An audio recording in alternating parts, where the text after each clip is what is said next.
السلام علیکم ورحمۃ اللہ وبرکاتہ۔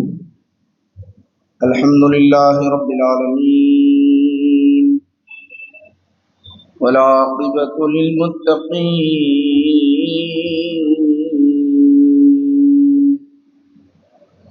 والصلاة والسلام علی سید الانبیاء والمرسلین وعلى آله الطيبين وأصحابه الأكرمين وأوليائه الكاملين وأتباعه أجمعين، أما بعد،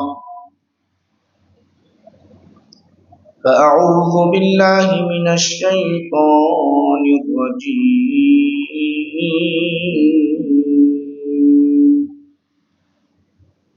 بسم اللہ الرحمن الرحیم۔ فقل تعالوا ندع أبناءنا وأبناءكم ونساءنا ونساءكم وأنفسنا وأنفسكم ثم نبتهل فنجعل لعنة الله على الكاذبين،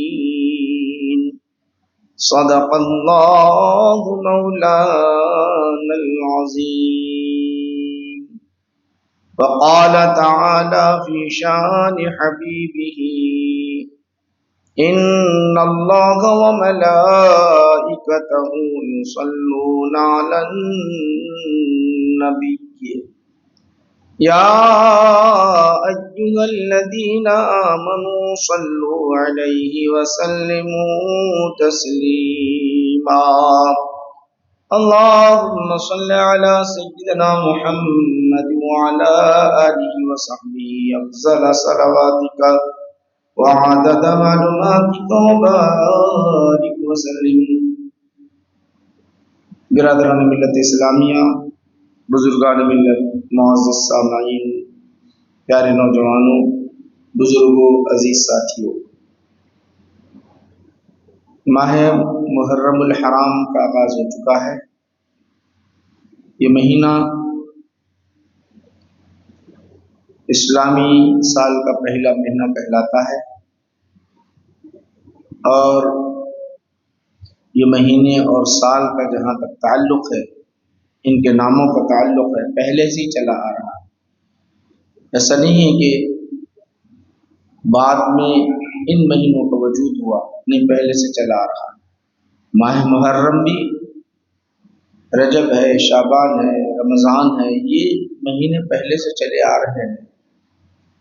اسلامی تاریخ کا جو آغاز سیدنا عمر فاروق رضی اللہ عنہ کے دور میں، سال جو 1400، آج ہم 48 میں داخل ہو چکے ہیں، 47 گزر چکا ہے، تو رسول پاک علیہ السلام نے جس وقت ہجرت فرمائی ہے، اس تاریخ سے 1448 سال ہو رہے ہیں، ورنہ یہ مہینوں کے نام پہلے سے چلے آ رہے ہیں۔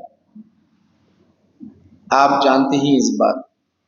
گزشتہ ہم نے خلیفہ ثانی سیدنا عمر فاروق رضی اللہ عنہ کی شہادت کے متعلق ذکر کیا تھا، کیونکہ حضرت عمر فاروق رضی اللہ عنہ کی شہادت ہوئی یکم محرم کو۔ آپ جانتے ہی ہیں ماہ محرم انتہائی فضیلت والا مہینہ ہے۔ عاشورہ کے دن 10 محرم کو اللہ سبحانہ و تعالی نے کثیر انبیاء و رسولان عظام کے دعاؤں کو قبول فرمایا، مومنوں کو نجات دی، اللہ کے دشمن ان کو غرق کر دیا، موسیٰ علیہ السلام کے قوم کو دریائے نیل سے بچایا غرق ہونے سے، اور فرعونیوں کو ڈبو دیا۔ یہی وہ 10 محرم ہے۔ دیگر انبیاء علیہ السلام کی دعا 10 محرم کو قبول ہوئی، تو 10 محرم دعا کی قبولیت کے اعتبار سے، عبادت کے اعتبار سے اہم دن ہے، بہت اہم دن ہے۔ اسی لیے رسول کریم صلی اللہ علیہ وسلم نے اس دن روزہ رکھنے کا حکم دیا، اور پچھلی امتیں بھی اس دن اہتمام کیا کرتی تھی۔ روزوں کی فرضیت سے پہلے، رمضان المبارک کی فرضیت سے پہلے اس دن روزہ رکھنا لازم تھا، 10 محرم یوم عاشورہ کا دن۔ اب وہ باقی نہ رہا، مگر سنت جس کو اللہ کے رسول صلی اللہ علیہ وسلم ہمیشہ روزہ رکھتے تھے، سنت کے طور پر باقی ہے۔ ایک دن، اس دن 9 تاریخ یا 11 تاریخ ملا کر اس لیے رکھنا ہے کہ غیر کی عبادت کے مشابہ نہ ہو جائے، یہودیوں کی عبادت کی مشابہت نہ ہو جائے۔ من تشبہ بقوم وہو منہم، اگر کوئی کسی قوم کی مشابہت اختیار کرتا ہے تو وہ اسی میں سے ہوتا ہے۔ اس لیے اللہ کے رسول صلی اللہ علیہ وسلم نے کیا فرمایا؟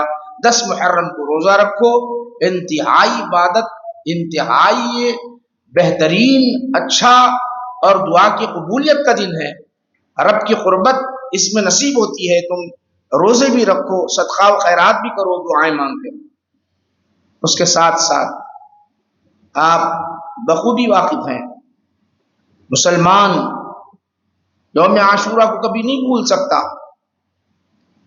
10 محرم کو بھی نہیں بھول سکتا۔ اس کا سبب کیا ہے؟ ہر ایک مومن کے ذہن و فکر کے اندر یہ 10 محرم الحرام،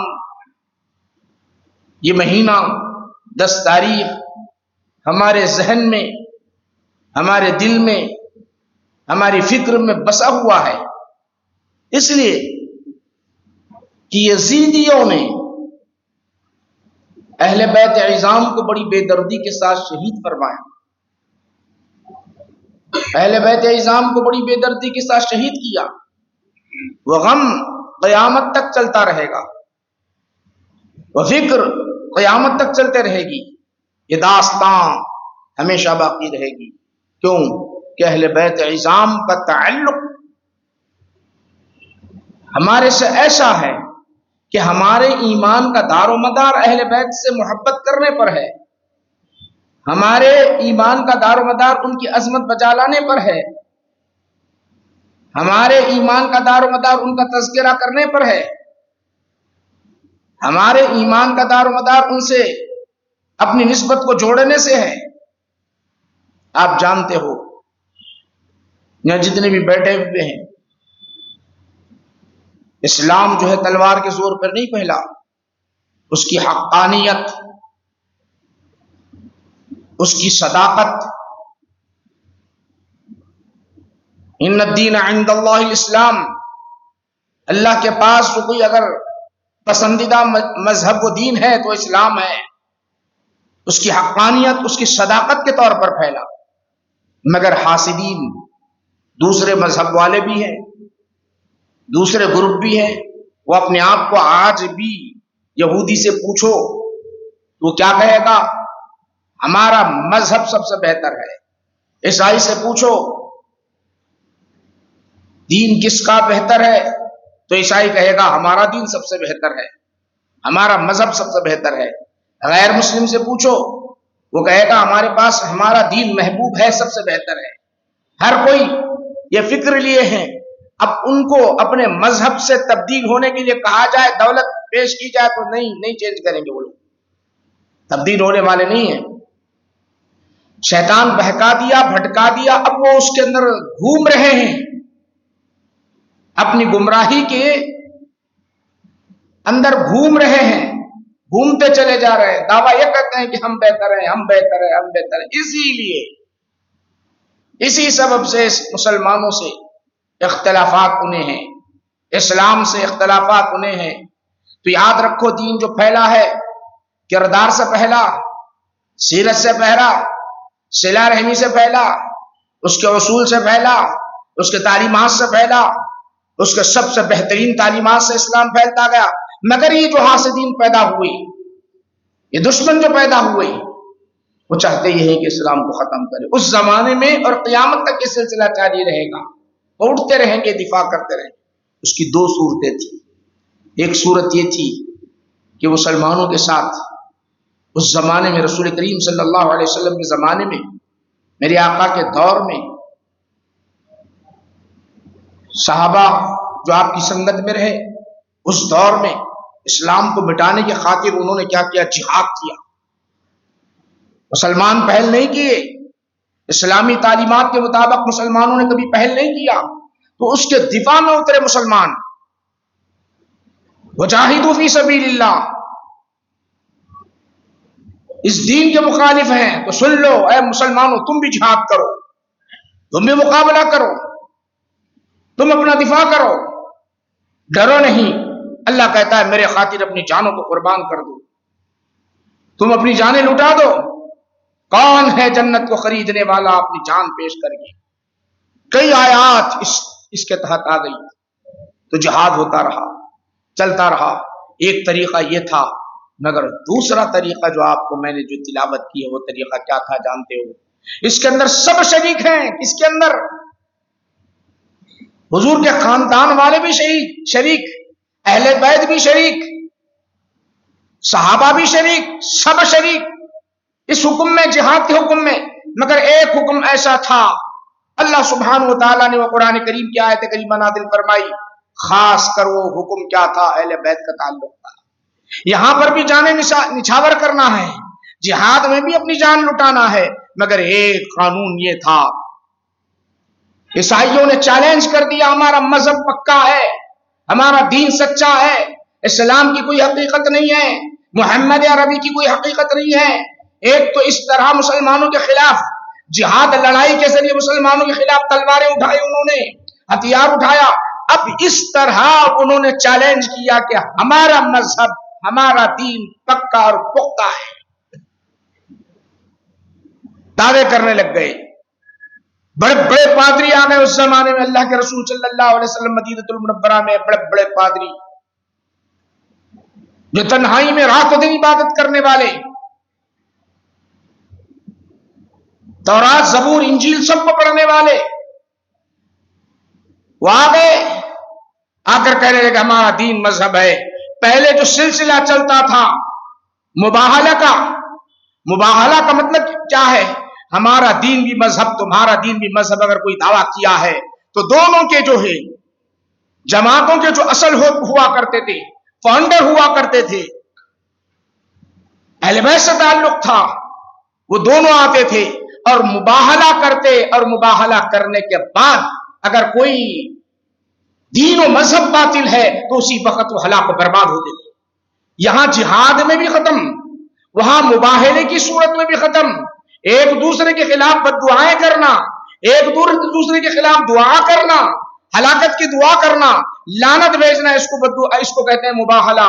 قرآن بیان کر رہا ہے فَقُلْ تَعَالُوا نَدْعُوا أَبْنَاءَنَا وَأَبْنَاءَكُمْ وَنِسَاءَنَا وَنِسَاءَكُمْ وَأَنفُسَنَا وَأَنفُسَكُمْ ثُمَّ نَبْتَهِلْ فَنَجْعَلْ لَعْنَةَ اللَّهِ عَلَى الْكَاذِبِينَ۔ کیا ہے جانتے ہو؟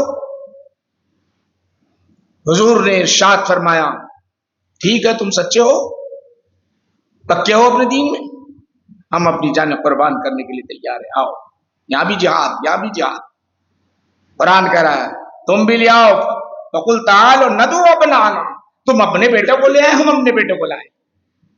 فَقُلْ تَعَالُوا نَدْعُوا أَبْنَاءَنَا وَأَبْنَاءَكُمْ وَنِسَاءَنَا وَنِسَاءَكُمْ، ہم اپنی عورتوں کو لے آتے ہیں، تم اپنی عورتوں کو لاؤ۔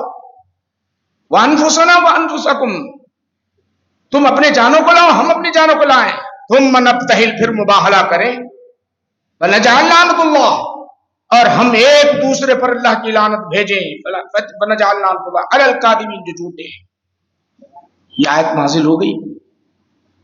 یہ آیت جب نازل ہو گئی تو اب کس کا انتخاب کیا جائے؟ یہاں بھی جانے کا خوف ہے، جانتے ہو؟ یہاں جانے کا خوف ہے، کس کے لیے؟ اسلام کے لیے، دین کے لیے۔ اب اللہ کے رسول صلی اللہ علیہ وسلم نے کسی کو نہیں بلایا اے صحابی تم بھی آؤ، یہ نہیں کہا اے صحابی تم بھی آؤ، اے صحابی تم بھی آؤ، اے صحابی تم بھی آؤ، کسی کو نہیں بلایا۔ کہا اے حسن تم آؤ، اے حسین تم آؤ، اے علی تم آؤ، اے فاطمہ تم آؤ۔ اب دین کی بقا، اسلام کی بقا ہم پر ہے، چلو ہم چلے اس دین کی بقا کے لیے، ان کا مقابلہ کرنے کے لیے۔ کیا تھا؟ اسلام کی صداقت، اسلام کی حقانیت کو باقی رکھنا تھا، دنیا کو بتانا تھا اسلام ایسا پیارا مذہب ہے، ان الدین عند اللہ الاسلام، اللہ کے پاس محبوب و پسندیدہ دین اسلام ہے، بتلانا تھا۔ اب جان کون قربان کرنے کے لیے نکلا ہوا ہے؟ امام حسین کو آپ نے لے لیا، امام حسن کو آپ نے لے لیا، فاطمہ کو لے لیا، علی مرتضیٰ کو لے لیا، اب جا رہے ہیں پیارے چہرے جا رہے ہیں، کہاں جا رہے ہیں؟ مباہلہ کرنے کے لیے جا رہے ہیں، لعنت بھیجنے کے لیے، دعائیں مانگنے کے لیے جا رہے ہیں۔ یہ سفر چلا، جانے کے بعد یہ نجرانی پادریوں کے پاس گیا سفر، انہوں نے چہرے مصطفیٰ کو دیکھا، چہرے علی کو دیکھا، چہرے حسین کو دیکھا، چہرے حسن کو دیکھا، دیکھنے کے بعد ان پادریوں نے کہا سن لو انی لارا وجوہن، ان کے پادریوں میں سے ایک پادری نے کہا انی لارا وجوہن لو سألوا اللہ ان ينزل، میں ایسے چمکدار چہروں کو دیکھ رہا ہوں، اگر دربار خدا میں لو سأل اللہ، اگر دربار خدا میں اگر یہ دعا مانگ لے ان يزيل جبلا لأزاله من مکانی، اگر یہ دعا کرے کہ پروردگار عالم یہ پہاڑ جو ہے اس کو اپنی جگہ سے ہٹا دے تو یہ جگہ سے ہٹ جائے گا، میں ایسے چہرے کو دیکھ رہا ہوں۔ اے عیسائیو سنو، اگر تم مباہلہ کرو گے تو تم تو مٹ جاؤ گے، ہم بھی مٹ جائیں گے، پھر قیامت تک کوئی عیسائی دنیا میں رہے گا ہی نہیں، رہے گا، رہ ہی نہیں سکتا، یہ چہروں کو میں دیکھ رہا ہوں۔ جانتے ہو اہل بیت اعظام کا مقام یہاں کسی اور صحابہ کو نہیں لیا، اللہ کے رسول صلی اللہ علیہ وسلم اہل بیت کو لیا، پاک پنجتن ہے اس کے اندر، آئے ہیں چہروں کو دیکھا۔ اور آپ کہیں گے بخاری و مسلم نہیں، یہ مباہلہ کی جو کیفیت ہے، صورت ہے، قرآن بیان کر رہا ہے۔ فَقُلْ تَعَالُوا نَدْعُوا أَبْنَاءَنَا وَأَبْنَاءَكُمْ، تم بھی بلاؤ ہم بھی بلاتے ہیں، تم اپنے بیٹوں کو لے آئے، بیٹوں کو لے جا رہے، کون ہے بیٹے؟ بلاؤ، بیٹے کون ہے؟ حسن ہے، بیٹے کون ہے؟ حسین ہے، عورتیں کون ہے؟ کوئی عورت نہیں ہے، ایک فاطمہ الزہرا رضی اللہ تعالیٰ عنہ ساتھ ہے، اور کون ہے؟ سیدنا علی کرم اللہ وجہہ۔ ان چہروں کو دیکھا، دیکھنے کے بعد کہا اگر آج ہم ان کے خلاف اگر مباہلہ کر دیں تو ہماری کوئی اوقات باقی نہیں رہے گی، ہمارا دین ہی باقی نہیں رہے گا۔ تو یہ احسان ہے، یاد رکھو، اہل بیت اعظام کا، یہ شان ہے اہل بیت اعظام کی، یہ مقام ہے اہل بیت اعظام۔ اس کے بعد ایک مرحلے پہ سن لیجیے، آپ کو میں بتانا چاہتا ہوں اہل بیت اعظام، بعض اوقات ہم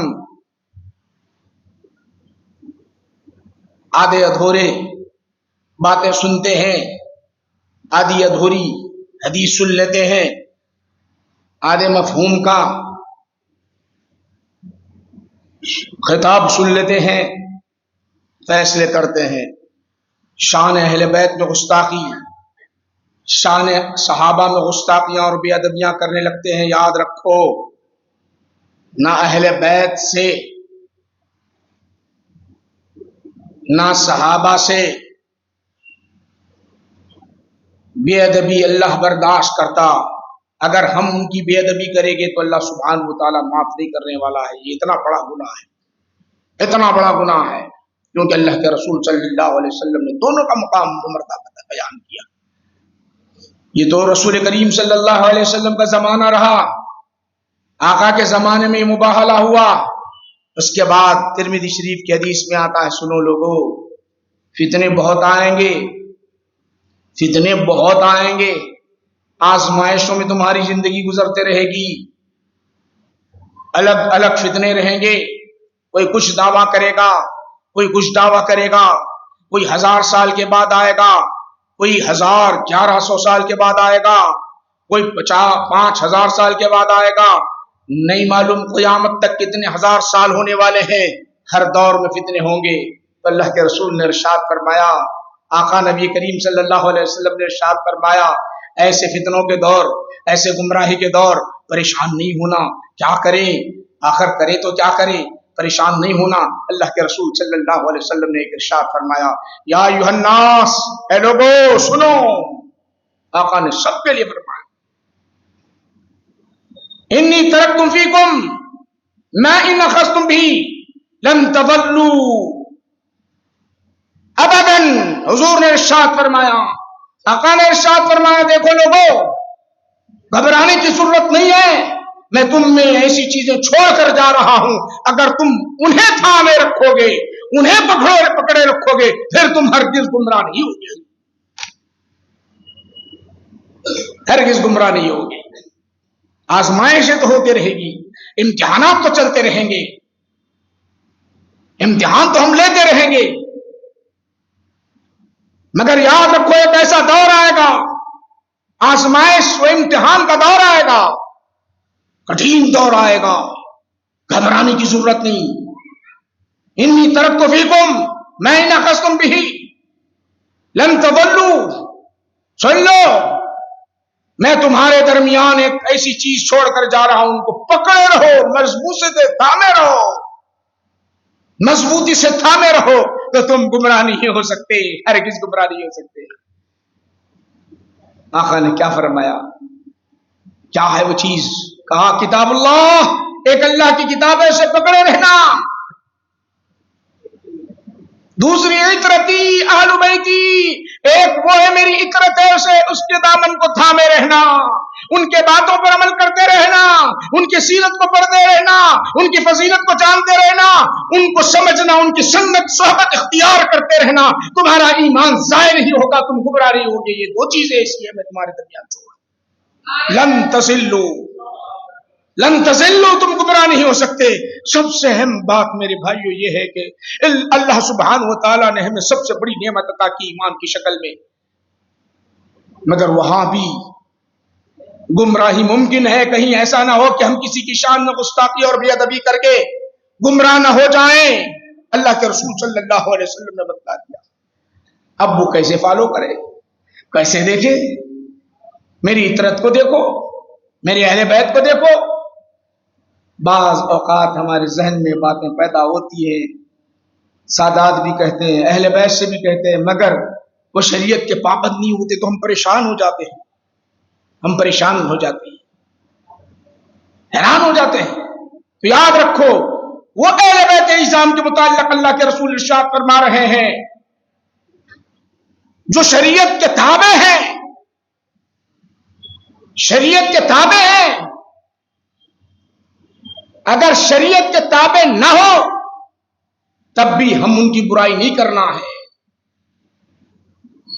ان سے نفرت نہیں کرنا ہے، ان سے بغض نہیں رکھنا ہے. شریعت کے تابع ہو، ان کے دامن کو تھامے رکھو. پہلے فاؤنڈر اہل بیت سے تمہارے درمیان چھوڑ رہا ہوں، سن لو. کون ہے؟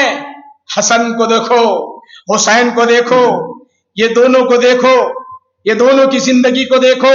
ایک جلال دکھائی دے گا، ایک جمال دکھائی دے گا.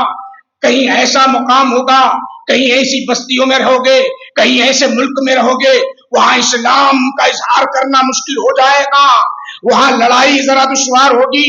تو سن لو، صبر کا دامن تھامے رہنا، صبر سے رہنا، اسلام سے مضبوط رہنا، اسلام کو پکڑ کے رہنا. یہ اہل بیت میں سے ہے. امام حسن رضی اللہ عنہ کی زندگی کو دیکھو، ان کے حالات کو دیکھو، دشمنوں نے کیا کیا جانتے ہو؟ اے اسلام کے دشمنوں نے کیا کیا؟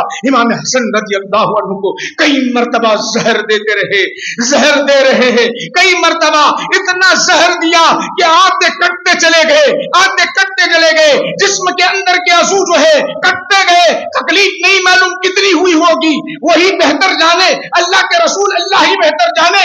وہ برداشت کرتے رہے. امام حسین آئے، آ کر پوچھا، ذرا بڑے بھائی بتاؤ تو صحیح، یہ کس نے کیا ہے، یہ کس نے کیا ہے، ذرا بتاؤ تو صحیح، ذرا غور کرو. اس زمانے میں کھلانے والا کوئی سامنے ہی نظر آئے گا، پلانے والا سامنے ہی نظر آئے گا.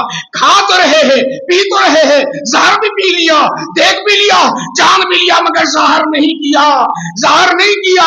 امام حسین سے نہیں کہا کہ فلاں ممکن ہو، فلاں ممکن ہو. امام حسین پوچھ رہے ذرا بتاؤ تو صحیح، اس کے حالات بتاؤ تو صحیح. امام حسن نے کہا نہیں نہیں، صبر کرتا رہوں گا، آخر دم تک آپ نے کوئی اظہار کیا ہی نہیں کسی کا. یہ صبر کرتے رہے. اے ہندوستانیوں، صبر کے ساتھ دامن کو تھامے ہوئے رہنا، دامن کو تھامے ہوئے، صبر کے دامن کو تھام کر ایمان سے مضبوط کے ساتھ مضبوط سے مضبوط رہنا. جہاں ایسا ملک ہو، جہاں ایسا ملک ہو، جہاں ایسا ملک ہو جس کے اندر ایسی قوت ہو، جس کے اندر ایسی صلاحیت ہو، جس کے اندر ایسا دم ہو. امام حسین کی شخصیت کو پیش نظر رکھا اللہ کے رسول کو. یہ حسن کو بھی دیکھو، یہ حسین کو بھی دیکھو. جب آ جائے اسلام کے خلاف آ جائے، اسلام کی اصل حیت ختم ہونے والی ہے تو ذرا حسین کو دیکھو، میرے بیٹے کو تو دیکھو، میرے بیٹے نے کیا کیا ہے، میرے بیٹے نے یہ کیا ہے. نگاہوں کے سامنے علی اکبر کو بھی شہید ہوتا ہوا دیکھا، علی اصغر کو بھی دیکھا، علی سارا خاندان لٹتا ہوا دیکھا، مگر یزید کے ہاتھ پر، یزیدیوں کے ہاتھ پر ایمان بیعت نہیں کی. اس لیے نہیں کی کہ اسلام کی بقا اسی وقت ایسی ہی ممکن ہے تاکہ اسلام پھیلتا اور پھولتا چلا جائے، دنیا میں پھیلتا رہے. یہ ہے اہل بیت اسلام کی اصل قربانی. دونوں کی زندگی کو دیکھو آپ. اسی لیے اللہ کے رسول نے فرمایا میں تمہارے درمیان اہل بیت چھوڑ رہا ہوں، کتاب اللہ چھوڑ رہا ہوں. پھر کہا سنو، نوح علیہ السلام کی تاریخ کو پڑھو. سب گستاخ بے ادب تھے تو اللہ نے کہا کشتی میں سوار ہو جاؤ، بچ جاؤ گے، ایمان لے آؤ بچ جاؤ گے، ورنہ غرق ہو جاؤ گے. جتنے نوح علیہ السلام کی کشتی میں سوار ہوئے وہ بچے، اور جنہوں نے انکار کیا ڈوب گئے. حضور نے فرمایا ایسا دور آئے گا، ایسا دور آئے گا، انتہائی خطرناک دور ہوگا. تو میرے اہل بیت حضور نے فرمایا نوح کی کشتی کے مانند ہے. اس زمانے میں، نوح کے زمانے میں ان کی قوم جو مومن ہے داخل ہوئی کشتی میں، وہ بچ گئے. اسی طرح دامن اہل بیت کو اگر تھامے رہو گے، ان سے محبت کرو گے، ان کی عظمت بجا لاؤ گے، ان کی تاریخ کو پڑھو گے اور ان کی سیرت پر عمل کرتے رہو گے تو تم بچو گے، ورنہ نہیں تو ہلاک و برباد ہو جائے گی. یہ اہل بیت اعظام ہے. آنے والا جو جمعہ ہے یوم عاشورہ ہے، اہم دن ہے. اس دن روزہ رکھو، صدقہ و خیرات کرو جو اللہ نے دیا ہے، دعاؤں کا اہتمام کرو، خوب دعاؤں کا اہتمام کرو. اس دن دعا قبول ہوتی ہے، غنیمت سے ملتی ہے یہ چیزیں. اور اللہ تعالیٰ جمعہ کے دن 10 محرم کو ہی قیامت لانے والا ہے. اب دیکھو 10 محرم ہیبت رکھو کا قیامت آ جاتی، بلکہ ڈرو کہ مومن تو بڑا شان سے رہنا. مومن کی شان کبھی بھی موت آئے تو لے لے خدا تیرے بندے مانے کے لیے تیار دیا ہے. تو یہ بڑا مسئلہ بڑا اہم ہے ہمارا. بہت ڈگمگانے والے نہیں رہنا، مضبوط رہنا، مضبوط سے مضبوط تر رہنا. اور اہل بیت اعظام اس دن آپ چاہے صدقہ و خیرات کے اندر شربت پلائے، کھانا کھلائے، صدقہ و خیرات کرے، کپڑے پہنائے، جو کرنا ہے. مگر شیعہ حضرات کس طرح سر کو بھی، جسم کو پھاڑنا، ماتم کرنا، یہ چیزوں سے دور رہے. یہ چیزوں سے ماتم کر لیتے بیٹھے ہوئے. ماتم کی اجازت ہم کو ہماری شریعت نہیں دیتی. تو یہ ماتم کرنے کے بجائے اپنے دین کو مضبوط اور مضبوط سے مضبوط. ہاں جلسے رکھو اس دن، جلسے میں بیٹھے تو وہ چلتے رہتی، گاڑی چلی کے گھنٹوں، اتنا ہی نہیں، مختصر ان کی شان میں، عظمت میں سنتے رہو دلچسپی کے ساتھ اور اہتمام کے ساتھ. اگر سننا ہے انشاءاللہ ممکن ہو کہ ہماری کمیٹی کی اگر اجازت دے دے تو اور 10-15 منٹ بڑھ جائیں گی. وہ جلسے کی شکل ہم انشاءاللہ العزیز اس کو اختیار کریں گے.